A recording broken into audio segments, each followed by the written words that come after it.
In today's episode, I'll be giving my review and reaction to the 1991 film Backdraft. Backdraft is an action thriller with a runtime of 2 hours and 17 minutes. The director is Ron Howard. I have not seen any of his works before. This movie stars Kurt Russell, William Baldwin, Scott Glenn, Jennifer Jason Leigh, Rebecca De Mornay, Donald Sutherland, and Robert De Niro. So let's dive right into Backdraft. Do something, man. People are questioning you. Shut up. Shut up. Okay, yep, do that. Sure, guys. Stupid and dumb. Just an idiot. Get your shit together, son. Fuck it. I loved it. Welcome to the DubCast.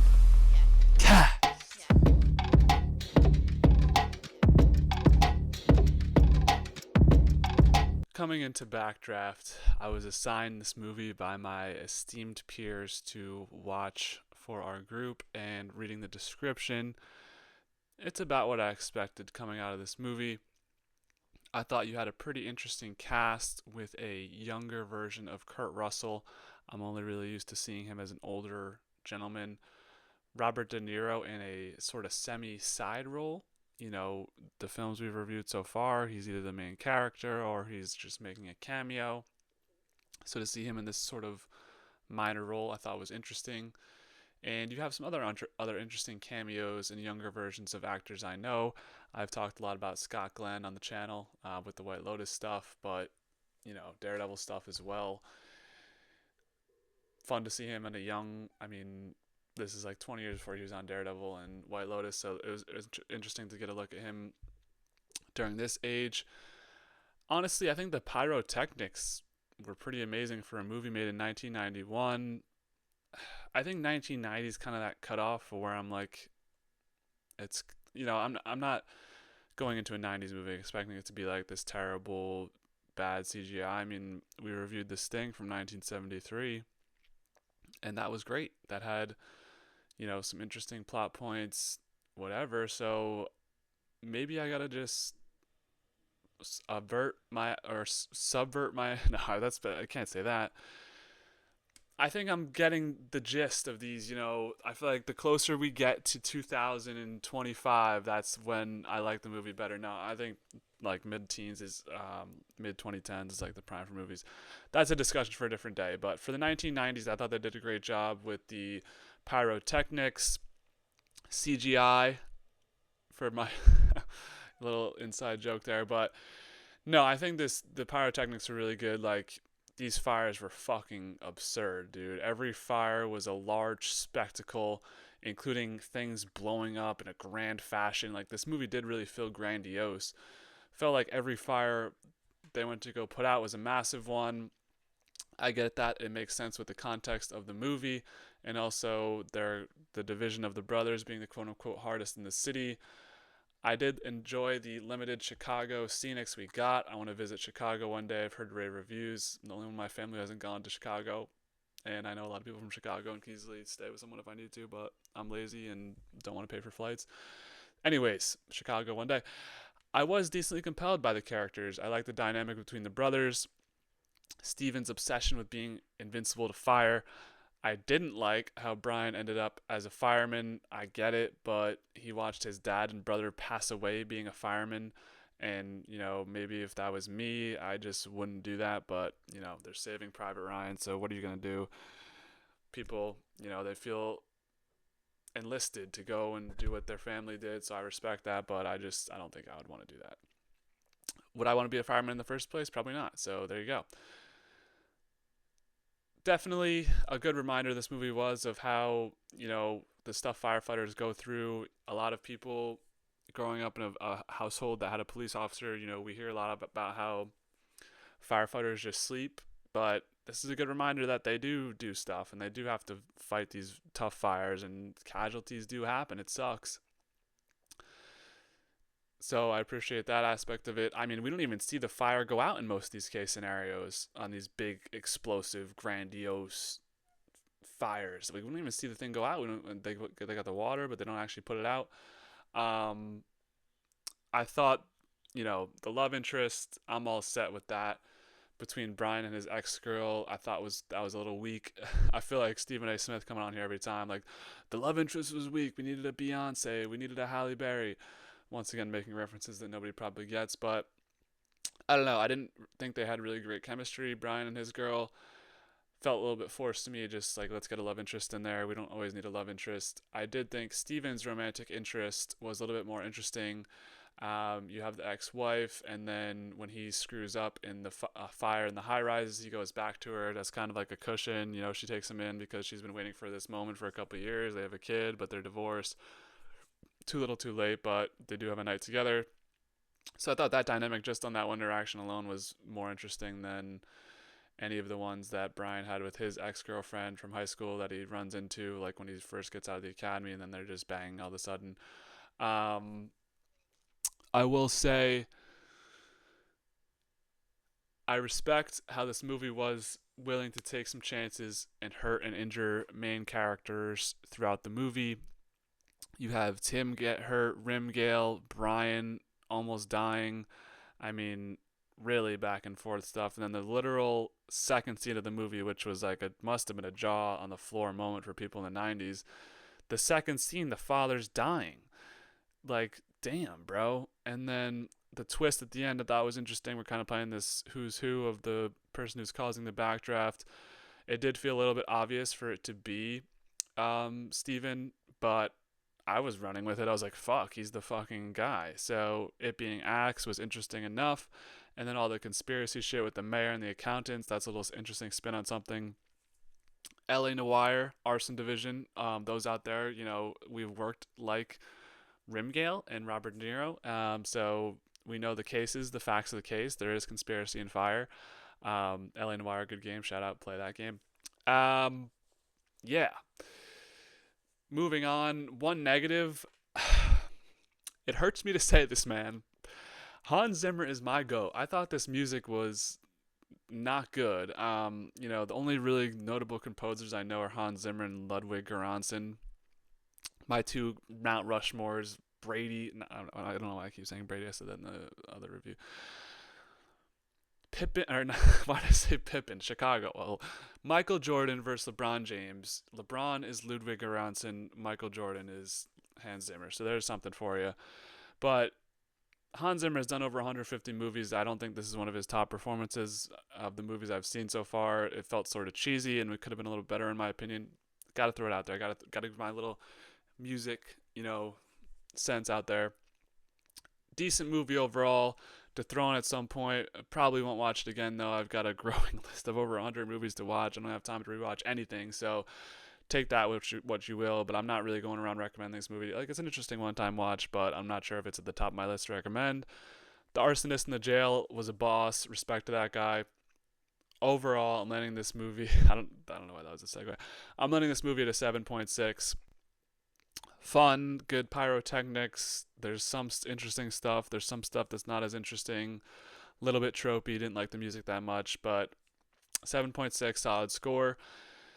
So where does this 7.6 hold up on the DubCast Pantheon? This is our 56th movie review. This comes in at number 36, tying The Little Things and Molly's Game.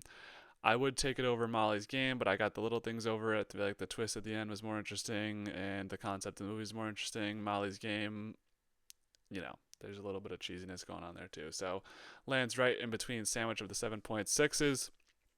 And we also have Kurt Russell, who appeared in Hateful Eight. So comparing Backdraft against Hateful Eight, Hateful Eight was a 9.0, so a little bit under that. We have our second ranked Kurt Russell movie now on the board.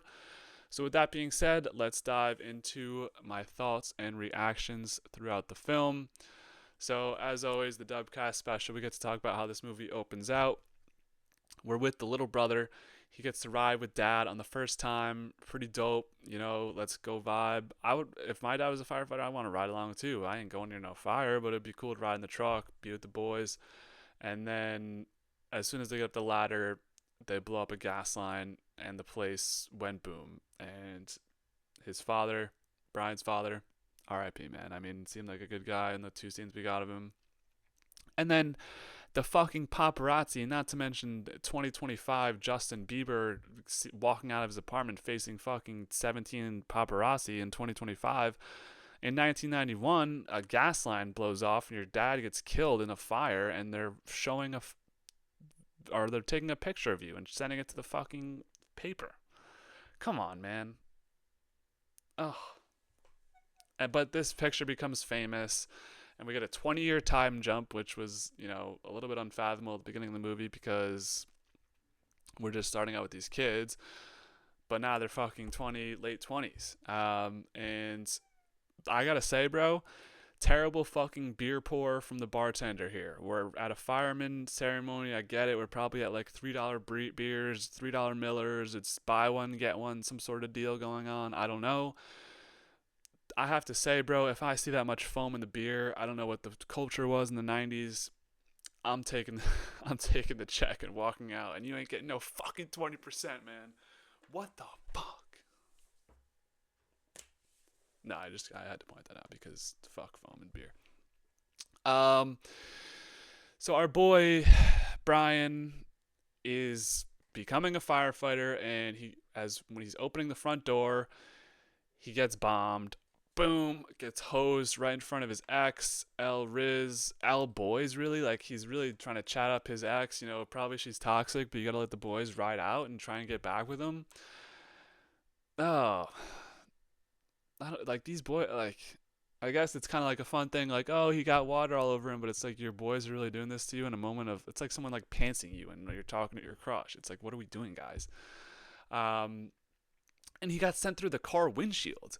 This, like, there was a lot of hyperbole in this movie. I'm sorry, bro. I know firefighters have powerful hoses and whatever, but it's like we're getting sent through a car windshield just as a friendly prank. I guess that's the 90s for you.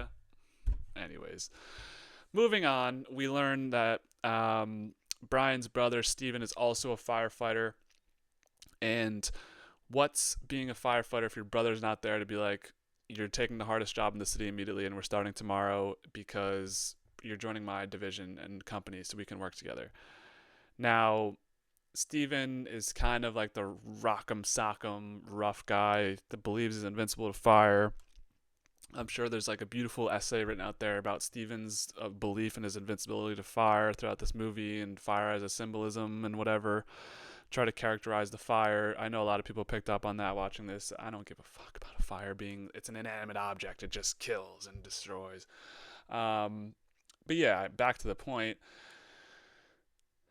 This is like, poor Brian, dude. This is like probably like this, like, think about when you graduated something, when you had a great day, when you got promoted, when you're having a happy day in your life. You're being celebrated. Nope, you're getting hosed in front of your ex, who seemingly she broke up with you, so you're trying to reconcile things, and then you're getting blasted with a hose through a car windshield. You get out of that situation, and your brother's like, hey, we're joining the hardest company and you're starting tomorrow. It's like, I can appreciate a brother who wants to work hard day one. I mean, I like jobs where I'm doing stuff at all times. The day goes by faster. You punch in, you punch out. I was a dishwasher for years. You look up and 3 hours have gone by sometimes in those freaking kitchens, man. But firefighting is a different sport, and throwing them right into the fire, haha, literally or figuratively, whatever. Didn't think that was a great idea, and I was right. Give them some time to develop, maybe like a transfer portal type situation. 1 year in, we're out. We're going to Bama now. Like, then we'll transfer to the best division. I don't know. Guess that's not how it works, though. His brother pulled strings.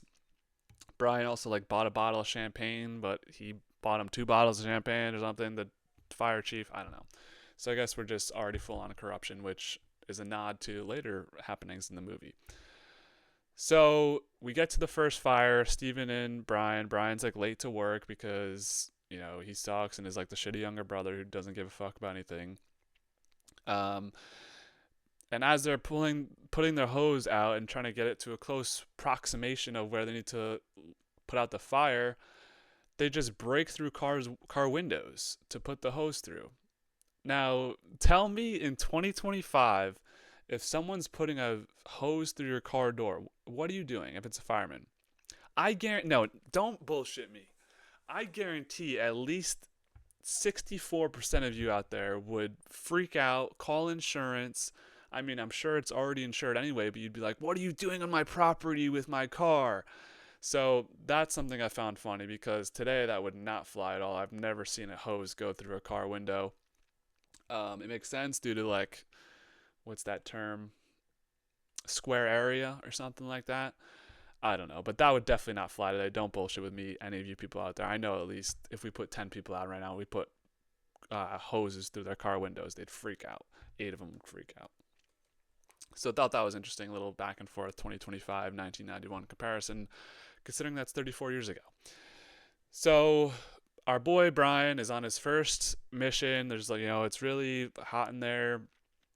Things are happening. There's maybe a hostage. Brian rescues a mannequin. Tough scene for the like. This is bad luck, Brian. I mean, he's like risking his life to save this person. It's a mannequin, and then he gets clowned for it by the squad, which I thought was pretty inappropriate considering Steven like made him work in this division. He thinks he's saving a life. I didn't think that was really fair, but be it as it may. Continuing on with other exterior factors, the mayor of the city of Chicago and the firemen have a little back and forth tension. Now, this will somewhat be important later on because, well, I'll explain that later on.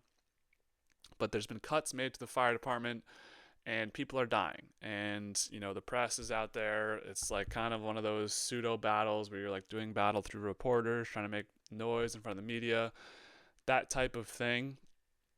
So that back and forth banter will continue. We get to a celebration party. I'm forgetting the specifics of the party, but Steven has a nice crash out where he's drunk. He sees his girl dancing with her new boyfriend, but the new boyfriend also did talk shit on Brian for his screw up in the mannequin situation and all that. So it was warranted. W crash out. They scrap on the dance floor.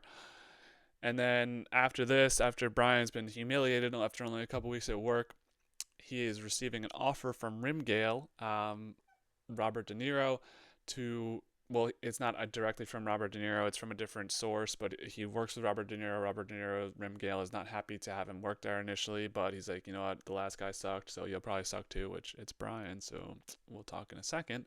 But Brian takes the job working for Rimgale as an assistant investigator. He quits his old job as a firefighter due to not being able to live up to his brother's legacy. Definitely something you see across, all society in the nepotism world. A lot of people grow up in their father's footsteps and can't fulfill what their father was able to do. Same with like daughters and mothers, and famous people always try and hoist up their children, but it can't always be as good as them. I'm trying to think of one example of Bronny James Jr. is clearly not going to be as good as LeBron. I'm trying to think of other examples of people. I'm sure you'll have them out there. Was there ever a son or second down lower brother who is better than the first one? I mean, it's hard. It's a hard mountain to pass. You got the first one's always usually better. Older kids are usually better at life. No, I'm just kidding. I'm kidding. Yeah, so Brian, of course, is taking his job very seriously. New job, we're definitely not going to screw this up, right? Nope, he's with the ex on top of a fire truck, and the fire truck gets called out, so they're naked on top of a fire truck, just grilling the firemen when they get down, which that's when you shoot him with the hose. What the fuck are you doing on my fire truck banging this girl, bro? This is a serious... Of all places, you don't have a hotel room, you don't have a motel room, you don't have an apartment in a house. You can go to the freaking boat that Steven owns, man. What are you doing on top of a fire truck? I get it. It's like, where's the craziest place you ever had sex? That type beat. But it's like, dude, this is what took me out of the like. Come on, we don't need to see this. The love interest I thought was boring too. She's just like, haha, like typical, love interest that's not really relevant throughout the story. It is what it is. We'll move on. So the theme of this movie, the Backdraft, is something that I couldn't explain to you because I'm not a pyrotechnics, arsonist type person. But essentially, it's like whenever you open a door, it just pours in because the fire is ready to come for you. So our man Tim gets backdrafted. He's the other person who came in with Brian in their graduating class to work on that hard district/company. So he's kind of a established character. He's a young cat too, just trying to make it in the world like Brian was. He gets backdrafted. Felt bad, man. We see him go out, and then Steven crashes out here again. He punches Brian in the hospital after yelling at Axe. Steven clearly cannot handle this well. Now, was this his fault? It's debatable. You know, he's very eager to get into things where he probably shouldn't be. That ends up being his problem, though. He will reconcile in a bit, though. So we learn a little bit more about the politics. Nope. He reconciles now, where he goes back with the wifey after finally admitting he needs some sort of help and isn't perfect. He got thrown out of his place. Say what you will. Deserved. No, I mean, he's with the kid, and the kid's like, we're making breakfast, and mom's like, yeah, you probably should just get out because you're not going to be making breakfast here tomorrow or any day ever again. So tough. I mean, this is a tough movie for Steven, man. He lives in a fucking boat. He's getting rejected by his kid and ex-wife. It's tough to see. So back to the politics of what I was talking about first. We learned about our boy Swayzak, and he had a fake company where he would cause a fire. Then after causing the fire, make a community center, and then kill off the people who helped him with the finances potentially. So they think Swayzak is part of the cause of these backdrafts because he's got these lists of names who helped him do dirty shit. So, clear those names out. Classic Tony Soprano, classic, whoever you want to make to be a mob boss. That type of style of, get rid of them once they help you do a bad deed if you don't trust them. But nope, Swayzak is dead. And another man in a mask beat up Brian and Rimgale while they're investigating Swayzak. They're about to pull up on him with the warrant, like, what's good? Why are you doing this? But no, Swayzak is gone and dead, and there's another man who's at the scene. So Rimgale gets him impaled on a fence. Ugh, I hate the impale shit. I think I mentioned it in a former review. Shout out Rick Grimes, season 9, walking down his exit. Getting freaking impaled. I hate the impaling shit. So that was tough to see for Rimgale. Luckily for us, he makes it out, though. So with all the clues they've been given, there's a special type of gas, the trichlorate, which Axe has given a lot to Steven, and there's a ton in Steven's boat. So Brian's like, oh no, I gotta go confront Steven because I know it's him because of this clue of the triptochlorate. But it's not. It's actually Axe. Axe has the outlet burns on his back, which Brian sees from him showering, which, just creeping on a guy showering happens. I don't think he was in the locker room anyway, but him and Rimgale had burned someone on the back with the outlets, the guy with the mask who killed Swayzak. So they're like connecting dots. It's Axe is the killer. Good twist. I wasn't expecting it. I was riding with the Steven twist. I was like, holy shit. But, it didn't really make a ton of sense. But then the Axe one, I was like, that makes sense because it shouldn't be Steven. Whatever. And I will say, Axe isn't even in the wrong, man. Completely. Like, there's a moral gray area there. Burning people is a bit much. Maybe there's something else you can do, like make them give back their money or something. I don't know. I guess, there's a lot of people out there who killing is the final line, and be it as it may, I guess that was it for Axe. But he's just getting revenge on those people who helped finance these fires to make community centers and then be burned down again, or to burn down buildings, then make a community center. There could be a lot of injuries involved in that. I mean, fires get out of control all the time. We see in California, there's a ton of fires all the time. So that could have really got out of hand for Axe, and I don't fuck with that. So, I will say, morally, I'm going to say no to that for now. So continuing on, we have a huge, massive fire. One last deal to be done type fire here, where Brian pulls up, Steven pulls up. It's like the final act of Axe somehow. Or it's just a huge fire, I forget. Steven is able to save Brian after he falls into a pool of water, and then Steven faces a final showdown with Axe, who sort of gives up the end, but Steven hangs on to him and falls with him. Very interesting action sequence where they're just in the middle of a massive fire, but they're still trying to get back at Axe.